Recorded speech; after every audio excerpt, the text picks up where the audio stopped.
4 key points of caring for elderly parents in retirement. Number 1, make them feel wanted. Make them still feel wanted.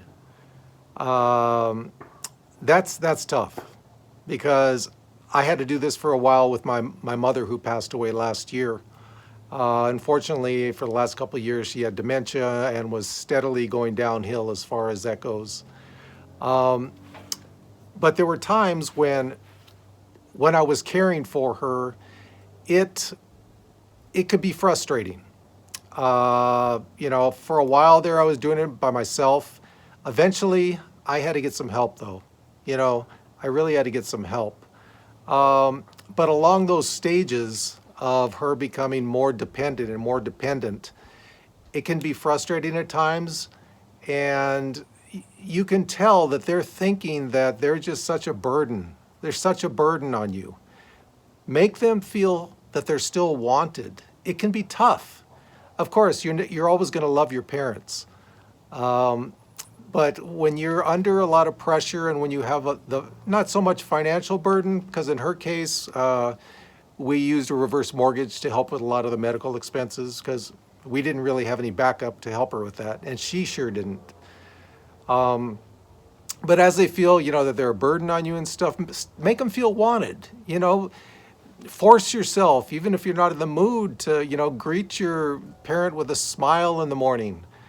Just tell them what a great, mother or father they used to be or still are. It doesn't matter what their state is now. They helped raise you. It's a lot of work. That's something, just tell them they were good at that. Now, luckily, my father is in his mid-80s and he's still doing very well. And he has a wife to take care of him. She's a little bit younger than him, still in good health. So he's just a little slow getting around, but he's mentally sharp. Everything's going on. So there's really no issues there with him. But with my mom, it was the opposite. She had no spouse. So there was a lot of care involved in that. But again, make them still feel wanted. It can be easy to slip into that space of just making it such, feel resentment toward them and everything. That's the worst thing to do. Number 2, make them feel comfortable. There are a lot of times I can remember when, I was caring for my mom, and there are some uncomfortable situations you have to get in as far as helping them medically, helping them, in some cases dress and undress for the day and for night. Depending on how your family dynamics are. With our family, we weren't really a touchy-feely sort of family, so obviously in those kind of situations, you have to get hands-on, Make them feel comfortable with that. I could tell initially she was a little uncomfortable because she was very independent person up until when she had a stroke at 87. Make them feel comfortable with everything you're doing with them, Talk them through it. Walk them through it even. Say, Mom or Dad, this is what I'm going to have to do in order to get you over here to the bed. Or this is what I'm going to have to do to help you get out of the car with me. In our case, it involved some physical contact, which, like I just said, with our family, wasn't really the norm. But, just make them feel comfortable with everything you're doing because they already feel bad enough being somewhat helpless. Let's put it that way. Number 3, let them help with their own care. What I did with my mom is that, she was still, in the beginning, still able to do a lot of stuff on her own. So she was basically taking care of herself for a while there after the stroke, after we got over the immediate effects of the stroke. But let them do that as much as they want. Let them help with their own care. That still gives them a sense of identity. It gives them a sense of purpose, of power even, where they are not having to, shove all this off on another person, even if it's a son or daughter. That's still another person that they don't have to rely on. As much as you can, let them help with their own care. That just keeps their mood up. It's just a good thing for them.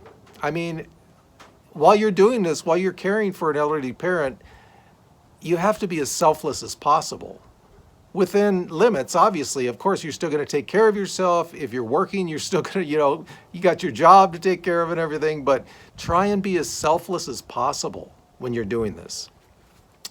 The last one I have for you is give them their space. Even if you're having to take care of them almost like on a 24/7 basis, they're still individual people. Give them their space. Give them the individuality that they still have while you can, you know. Now, toward the end with my mother, the dementia was, advanced enough where we had to put her in a home for a while. But what I did is, and a lot of people might not be able to do this, but I made sure she had an individual room so she could still have her own space. Cost a little bit more, not too much, thankfully, but she was always very independent. So as long as possible, let them be independent as they can. Give them their own space. That'll, make them more comfortable. So a lot of this, it's about being selfless. All these points are about being selfless. Try and be as selfless as possible for them. Try and remember that they were the people in a lot of cases that raised you. Obviously everyone's situation is different. You may have had step parents. You may not even had parents for that long. But if you do have elderly parents and you're trying to take care of them, be as selfless as possible, which is a lot easier said than done. So yeah, those are my 4 main points that I could think of. I'm sure I'll have more if I think about it more. If any of you have other, very, helpful advice for caring with elderly parents, please leave them in the comments, because I know for me, when I got into it initially, I had no idea what I was doing or what I was dealing with. It just came, it was just a huge weight. Eventually you can figure it out on your own, and if it comes to the point where, in my case, you can't take care of them on your own anymore, you have to be able to let go and give their care over to, people that are qualified in a home, or in some cases, maybe like an extension of a hospital. So if any of you have better advice than this, and I'm sure a lot of you do, because I'm sure a lot of people are going through this, let us know. Let our community know. Give us some comments on how you went about it. I'm sure you had some different steps than I did. Anything and everything would be helpful in this, because I know a lot of this, especially when you get in retirement age, you're dealing with this. So please, let us know. Anything will be great. If you got any use out of this, please consider subscribing in our growing community. And if you like this video, please click like. All right, thanks guys, and remember, we got this.